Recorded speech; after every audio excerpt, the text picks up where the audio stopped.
Your child is happily content observing the world around them. They may not babble as an infant, or their vocabulary seems behind compared to their peers.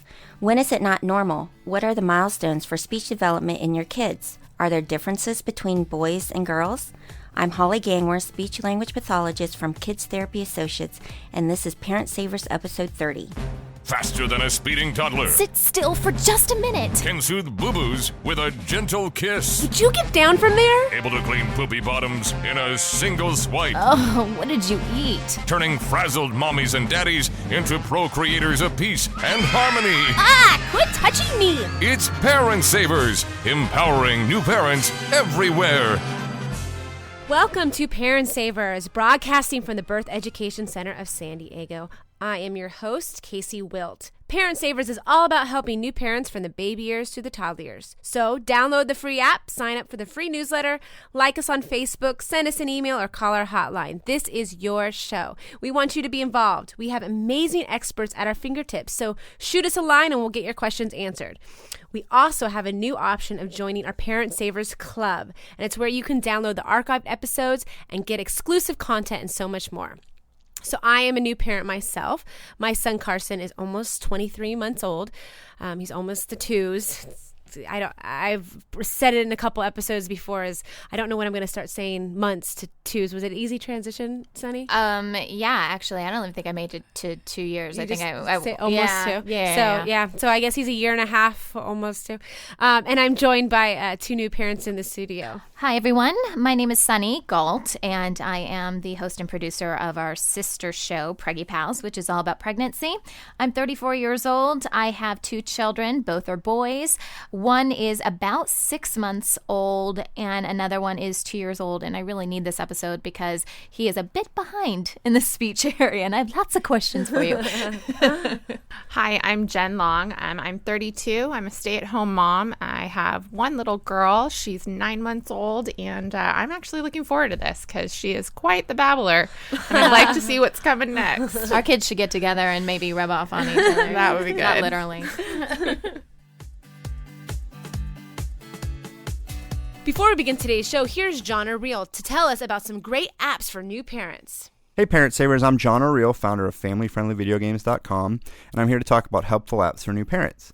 Today I want to talk to you about a great app called Bug Games from Busy Bee Studios. This was designed with toddlers in mind, and it's a great app because once toddlers are playing, there's no links for them to click or places for them to exit the app or solicitations to buy anything else. So in Bug Games, there's 4 different mini games that are themed on bugs or insects or flowers that focus on the areas of music, phonics, puzzles, and counting.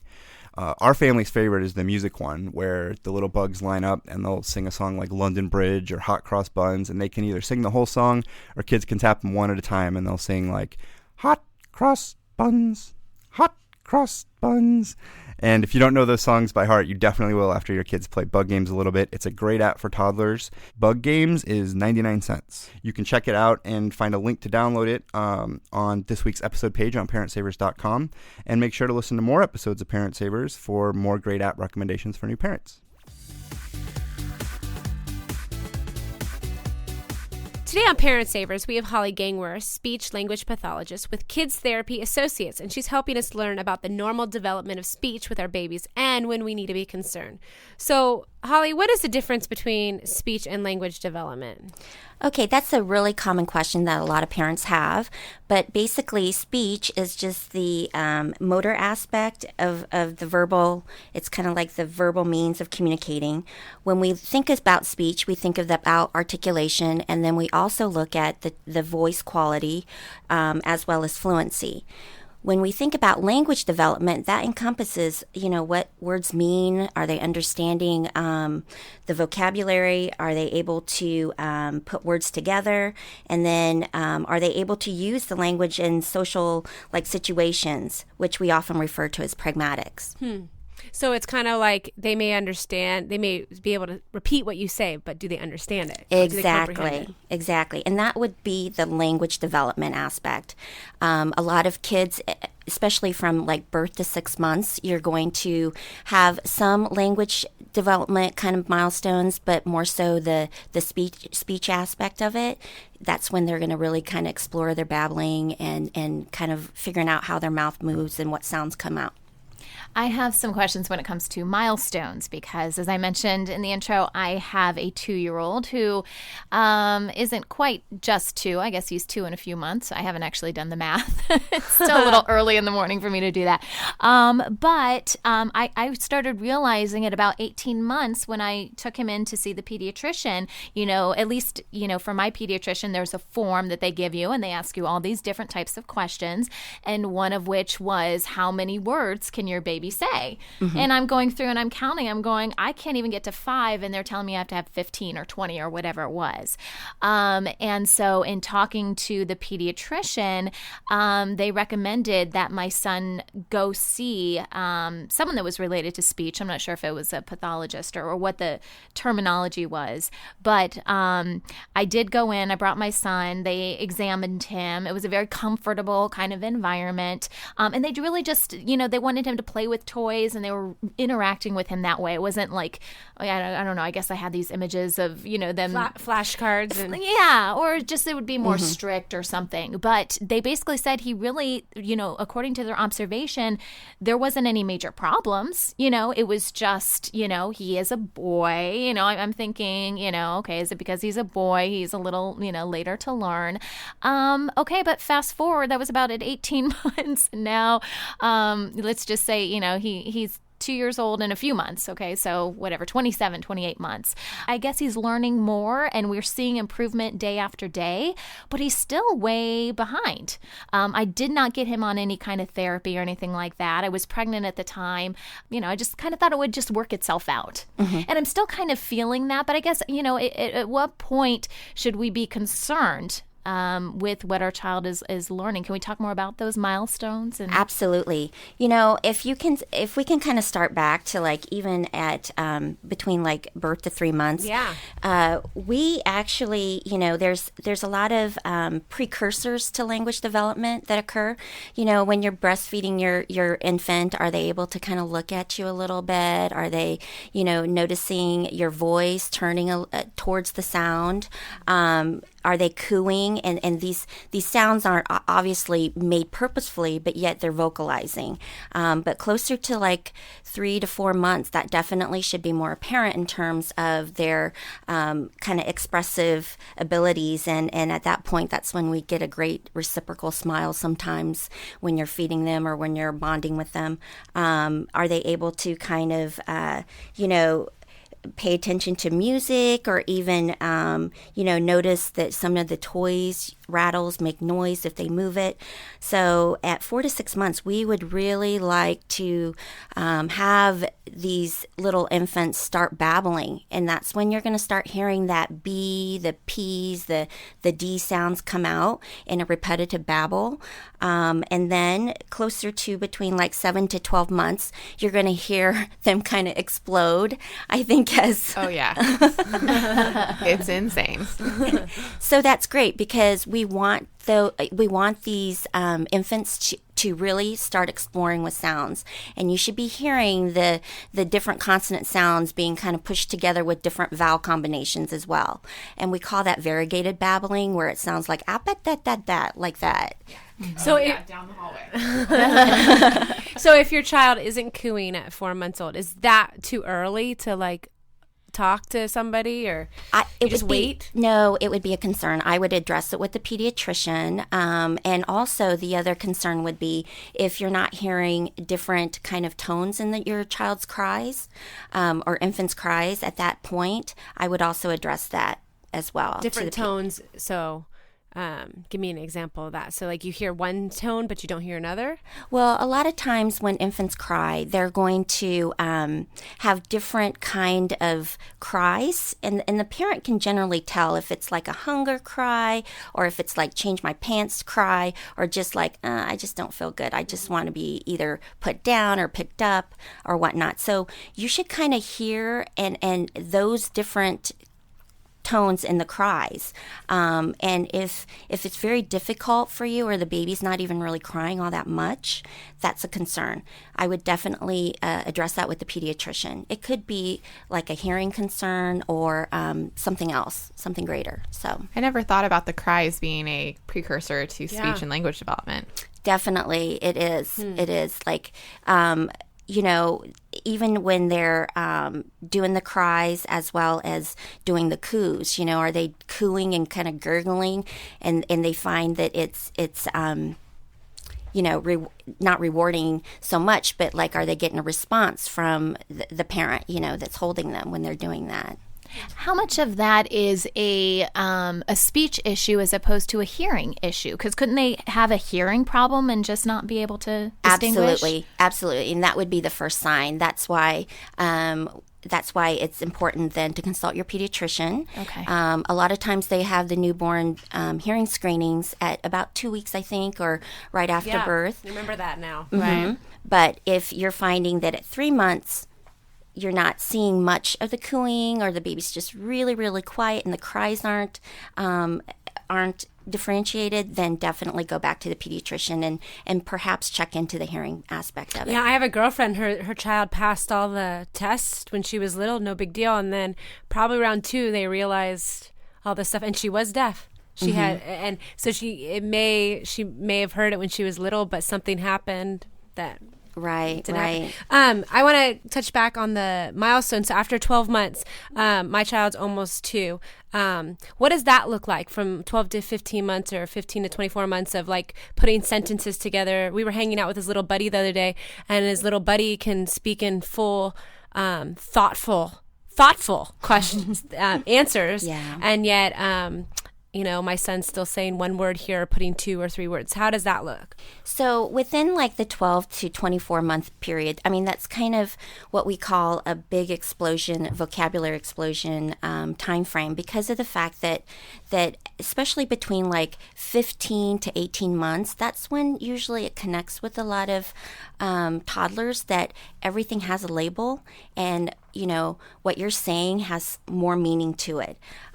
So at about 18 months, I think you had said, Sunny, that the question was brought up of, is your child saying about 20 words at 18 months? That's kind of a general guideline. But if your child is communicating or understanding language and maybe not using speech as a way of expressing themselves, but yet maybe, doing a lot of gesturing, or if you're into using sign language at an early, age with your with your infant, then maybe doing a lot of signing. So yes, definitely at 24 months, though, we want to see children combining words.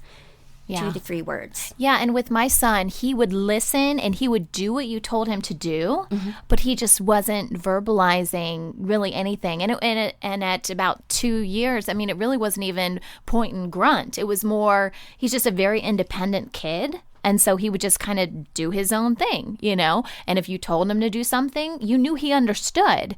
It just verbally wasn't happening for him, Yeah. So, I mean, definitely, I think a lot of parents wait until the kids are 2 to address these concerns with the pediatrician. But if you are noticing that there is something a little bit off as a parent, like, wow, he's just not responding to me when I'm calling his name, or just giving him very simple instructions, like everyday routine instructions. If you're finding that he's not responding, that's a really good time, because definitely at about 15 and 18, 20 months of that range right there, they should be able to follow some simple commands and identify simple objects. So can we talk about social language? What is it? I've heard the term, but I don't really understand it. Social language is what we also refer to as pragmatics, and that is the child's ability to use language in appropriate social situations. This becomes more of an issue for those children that are between the age of like 2 and 3, definitely, that have some language, expressive language. Are they able to, use language in a variety of of communicative functions. Are they using it to greet someone? Are they using it to request? Are they using language to label or to kind of show mom, hey, look, there's an airplane up there or a bird? So a variety of situations. If a child is only limited in their use of the language, then that is a concern. Well, how does that look like? So if they're not using it, if they say bye instead of say hi, or how does it look? What it looks like is, for example, that maybe some of the kids in this situation that have this kind of deficit in the area of social language, they might not even want to say hi or bye. It's kind of like a struggle for them to say bye, but yet they can say, cookie, because that's something that they want. So are they able to even respond in an appropriate way? Is that just poor manners? No. It's not poor manners. Usually when kids at this age between 2 and 3 are struggling with using language for a variety of communicative functions or acts, there's something else probably going on that needs to be looked at. And then would you talk to a speech pathologist about it? Absolutely. Okay. Yes, absolutely. The other aspects of the social language is those kiddos that maybe are very talkative, but yet they're not quite talking about the same topic that you're talking about, or you might, or can't carry on at least 3 turns with the adult or with another peer about one topic. And what age is that about? Because so this is my kid's a little young, and he might be talking about helicopters while I'm still talking about dinner. Yeah, no. This is something like about 2.5 to 3 years of age. That we want to be able to see the kids, toddlers at this point, carry on a 2 to 3 turn conversation about one obviously a motivating topic for them. This is interesting. I have a friend who has a 3-year-old son, and he has his own language. You have a conversation with him, and he doesn't respond in English. I'm worried that's what my kid is starting to do, because I could tell he wants to communicate. Hopefully it's Italian or Spanish. No, I really doubt it. I think it's Sayer's language. This is like his own language, and you ask him do you want oatmeal, and he will babble at you. And he's 3 years old, and I have a 9-month-old, so I don't know what that milestone would look like, but to me that seemed a little concerning that he's not communicating in English at all. I mean, even a 12-month-old, if you would hold up 2 choices, for them, they're going to grab or they're going to point, and then maybe add a babble to it, and definitely I would say at 2, they should be able to verbally tell you which one they want. And at 3, that would be a little concerning. I mean, he does tell you what he wants. You just have to go with what he's pointing at or grabbing for, because the words do not make any sense whatsoever. Now, is that something to be concerned about, that you have to talk to somebody, or you just go, well, that's their own language and they'll grow out of it? No. That's something that I would definitely seek a speech language pathologist for an evaluation for. Interesting. Because at 3, they should have a lot of speech sounds in the repertoire, or even try to hit the vowel sound correctly of the adult form of the word. When I find that my son wants to say it, so like pumpkin, it's Halloween time or whatever, and he sees pumpkins and he goes, pumpkin, and it may not sound like anything. Or the best one is banana. For the longest time, his word for banana was and I thought, well, that sounds about right, because that's what it probably sounds like to him. So you'd be like, do you want a banana? He'd go, and I mean, there was no B sound, there was no ness sound, it was nothing but but every morning, banana was and he was trying to work the tongue, trying to work the mouth. And now he's 2 and he does say nana, and now he gets it. But he tries to repeat what I say. So I guess you're right, because I never even thought about it. As the child grows older, they do try to mimic. They try to mimic everything. They try mimicking talking on the phone. They mimic everything. And so they should be mimicking language as well. And especially some of the earlier speech developing sounds, like the B and the N sound. But even at 3, though, they should be able to try to produce the K sound for a cookie. It might not be completely the whole word, but at least maybe the initial syllable. And as parents, what can we do short of seeing a speech pathologist? I know there's things that we can do in our day-to-day lives, and even before we realize that there are problems, to help foster that. I was told once that, act as though everything you're doing is a story, and you are just verbalizing. Okay, now I'm going to the dishwasher, and I'm getting a cup, and now I'm putting it on your tray. And Sunny's talking to herself all the time at home. Exactly, right? But is that something parents should be doing? Yes. Because children are only going to say what they hear. So if it's a very quiet home environment, and maybe the only auditory language stimulation they're getting is from a TV, it's not going to help foster that language at all in the child. Now, why is that? Why wouldn't a TV work as opposed to me just talking to my child? Well, basically, it's you're just becoming a passive learner when you're watching TV, or some of these like children's DVD programs as well are only as useful as the parent kind of interacting with the child as they're watching it. So human interaction is the main kind of like it's basically research has shown that this is the only true way of fostering language development in children.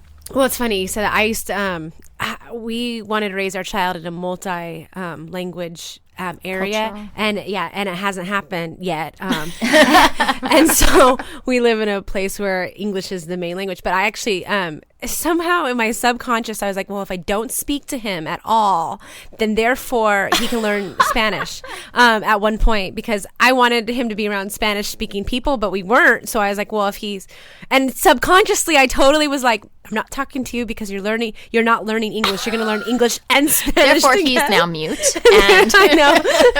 But he can't say banana. Hardly. yeah, I know. He can say banana. Well, that's why I was joking about speaking another language. But I was thinking, okay, well, if he grows up in a house with, Spanish alongside English, he'll learn both. But I just didn't have the Spanish component in the relationship. So I'm still working on that one. But thanks so much. When we come back, we'll talk about language development differences between boys and girls. We'll talk about bilingualism and ways to help your child. Today on Parent Savers, we have Holly Gangwer, speech language pathologist with Kids Therapy Associates, and she's helping us learn about speech development in our kids. So we just touched back about I want my child to speak Spanish, yet no one speaks to him Spanishly. But for those families that do have bilingual parents, or they may speak English, they may have a nanny that speaks Spanish. How does that affect the child's speech? It really doesn't. I mean, it's a big kind of hot topic because of the fact that, I think just in general for Americans, it's difficult for us to think that being in a simultaneous, like dual language learning environment isn't going to help your child. But yet, if you look across the world, there's so many countries that have two languages, and a lot of those kids are immersed quickly in, bilingualism at a young age. So research has shown that there is not a huge difference in language learning if a child is in a bilingual home versus a monolingual home. In fact, in this day and age, it's probably even better for them to be in a bilingual home. But there's really not a hindrance at all. I know that a lot of times parents, when they come to a speech language pathologist or come for an evaluation or go talk to their pediatrician, they often say, well, is it because, my wife is speaking Spanish and I'm speaking English? Is that confusing my child? And honestly, if a child does not have a language delay or true language disorder or delay, it's not going to affect their language development at all. Well, I find that the people I know, they end up talking later. Like they end up maybe thinking more. Is that just the people I know? Like I do have a friend, he's my age and he's Korean, and so his parents spoke both languages, and about 3 he wasn't saying much, so the doctor said you need to pick one, and so they picked English, and he doesn't speak Korean whatsoever. And you go, oh, so sad, because you could know both languages and everything. But and I have my friend's little boy, same situation. He didn't speak. He speaks now as he's older, but it was almost like as you watch them, they process it a little bit more than other kids with one language. Is that true in your experience, or is those just the two kids I know? It's still within developmental norms, though. When we're looking at children that are in a bilingual home, if it's a true bilingual home, there's two languages going on at the same time. If it's a monolingual home and then they start going to daycare or going to a preschool with a different language, it becomes a bilingual environment. But in the home, it's still one language. So those are kind of like two different scenarios because then what happens in that situation is oftentimes kids, especially at preschool age, will kind of cling on to the language that is in their social environment. So it would be most of the time, English language because they're speaking English with their friends or, the teacher speaking English, and that's kind of where they're doing more of the structured learning. But in a dual language learning environment, there really shouldn't, we really shouldn't see a huge discrepancy in both of their languages. If both of their languages are delayed, then that probably tells us that there's some kind of language disorder or language problem going on. I'm just curious kind of to tag on to that. Can they have too much? Can they basically go on overload? Like if a family was speaking 5 languages, would a kid be able to pick up all of that as well? Really? No. Oh, no. No. Okay. So we can overload them on language. The research is more out there for bilingualism versus trilingual. And believe me, there are families that do come to us and they speak maybe a dialect of one language and then speak and they speak like 3 or 4 different languages. And yes, does it take a little bit more brain power to process all those different languages? Right. Absolutely. Absolutely. So you brought up 2 boys that who had problems. My girlfriend has a little girl who is bilingual. She's, I want to say 4, and she may not know horse, but she knows caballo. She doesn't know open a door in Spanish, but she can say it in English. So she's bilingual. She mixes them. So is there a difference in how boys and girls develop their language? Well, okay, so touching upon the bilingualism aspect of that first of all, if you are concerned and you're in a bilingual environment or you're raising your child in a bilingual home, it's important to try to find a bilingual speech language pathologist to do the full assessment to find out. But in the example that you gave, I mean, as a speech pathologist, we would definitely combine those because she knows those words. She does. So it's like when you're thinking about how many words they understand and how many words they're expressing, all of it would be combined together. Okay, that's interesting. Okay, so like we don't just say, just look at the English, vocabulary. We're going to look at their whole vocabulary. Even if a child is signing, we're also going to look at how many signs they have because that's also a language. Oh, that's interesting. Yes. I like it. Look, you're bilingual now. I know. You know more. Absolutely. If a child at 18 months or 12 months is signing more, to me, that means that child understands that word, and that's the language aspect of development.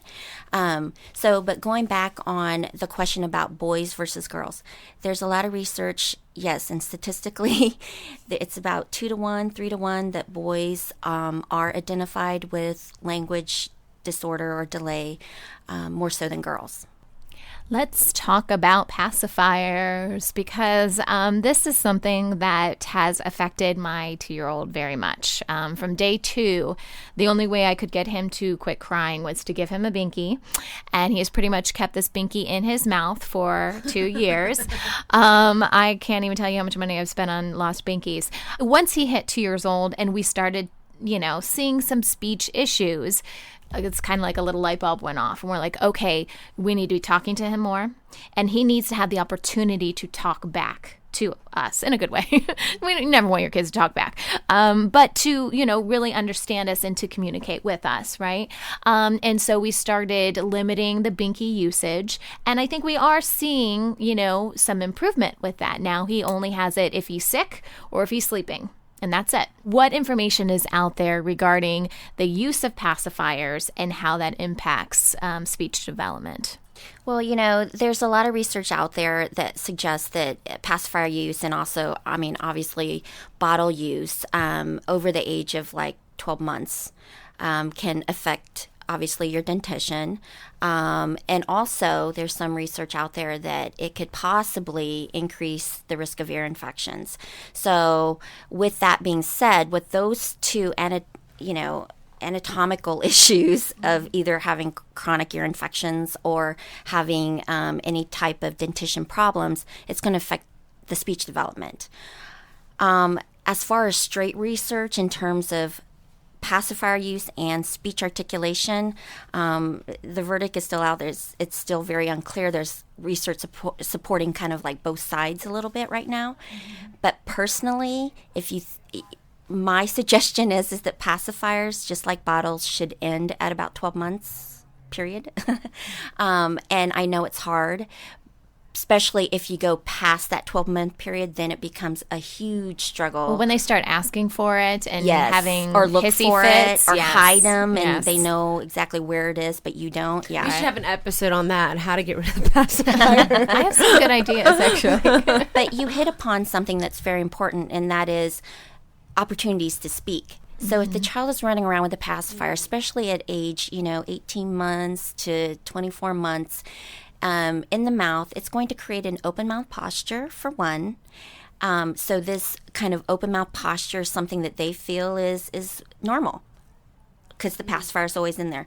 The tongue's going to be kind of flat in the mouth at all times, not really having ability to move around. So their oral motor skills might be slightly delayed from that chronic pacifier usage, which then affects the speech aspect. So not necessarily is it affecting the language because you said that he understands a lot of what you're saying. Yeah. He's just not able to articulate or to speak yet, right?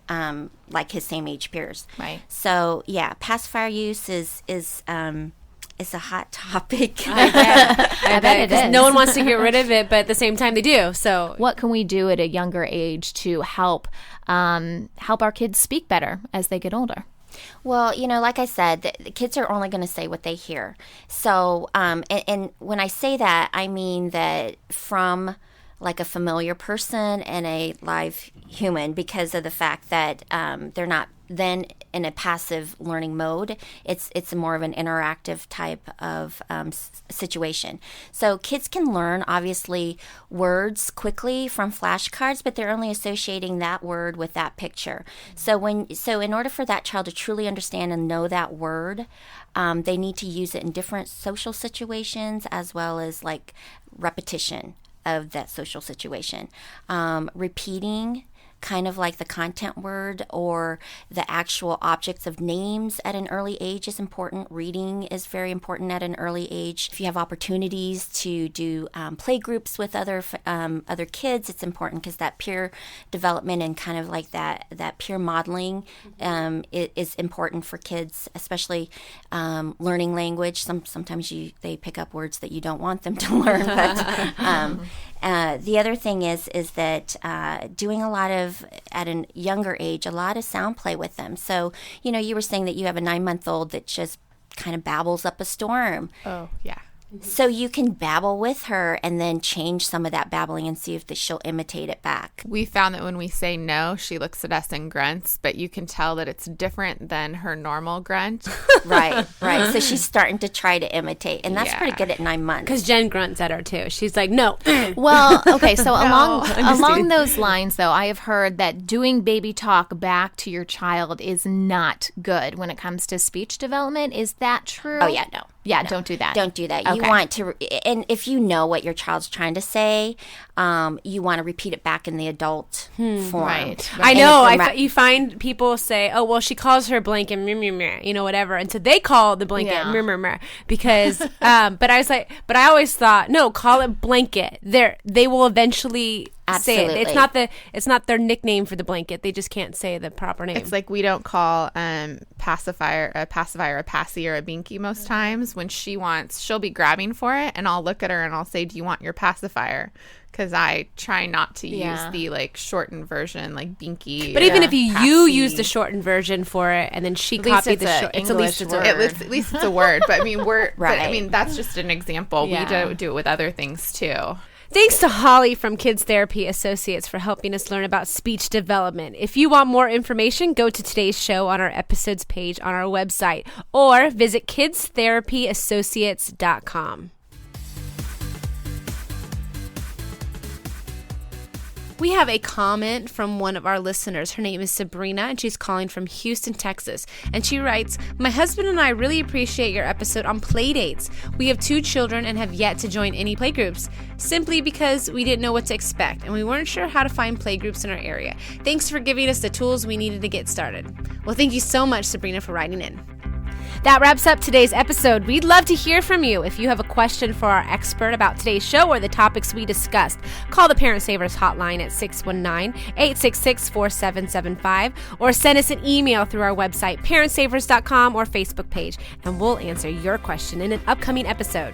Coming up next week, we're talking about skipping the purees and going straight to food. We have the author of Baby-Led Weaning here to talk to us. Thanks for listening to Parent Savers, empowering new parents everywhere. This has been a New Mommy Media production. The information and material contained in this episode are presented for educational purposes only. Statements and opinions expressed in this episode are not necessarily those of New Mommy Media and should not be considered facts. While such information and materials are believed to be accurate, it is not intended to replace or substitute for professional medical advice or care, and should not be used for diagnosing or treating healthcare problem or disease or prescribing any medication. If you have questions or concerns regarding your physical or mental health or the health of your baby, please seek assistance from a qualified healthcare provider. Hey mamas, don't forget to check out Mighty Moms. It's our online community built for new moms just like you. Not only can you connect with other moms, but you can also join us backstage for special mom-only online events. And you'll also be notified when we're recording so you can join us as a special guest. Visit our website, newmommymedia.com, and click on the Mighty Moms banner. It's free. That's newmommymedia.com. See you there.